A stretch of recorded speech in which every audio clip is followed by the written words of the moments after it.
16. storočia, čo bolo na našom území, čo sa na našom území dialo.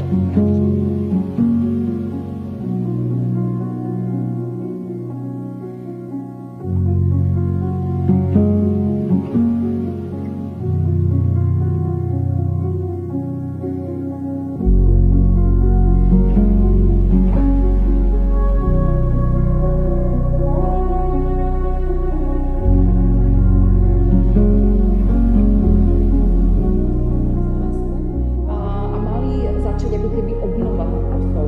Tie komunistické časy boli, že tie pamiatky začali chátrať. Mnohé boli dokonca zdevastované, rozkradli sa majetky. Možno niektorí, ktorí ste Pezinčania, možno niečo na niekde doma aj odtiaľ napováva, lebo keď nastala tá akcia Kamatér,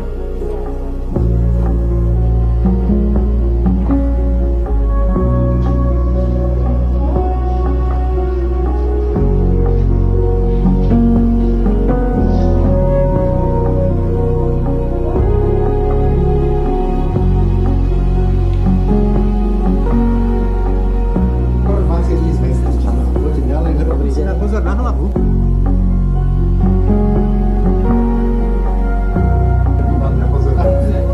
A zdraví, že ste však prišli, že ste vlastne aj takto si na nás spomenuli, lebo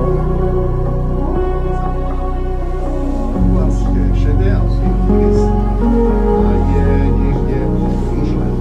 Teda robené je to penici. No, takže na zdravie, pán na zdravie. Takže už to nie, to je jeden z najstarších vinohradov, ale ten vinohrady sa aj tak, aj čo majú staré, obnovujú. Pán Boh nás požehnaj, ďakujeme, týmto vlastne končíme a aj vás požehnám v mene Otca i Syna i Ducha Svätého. Amen. Ďakujeme za vašu návštevu a ešte raz na zdravie.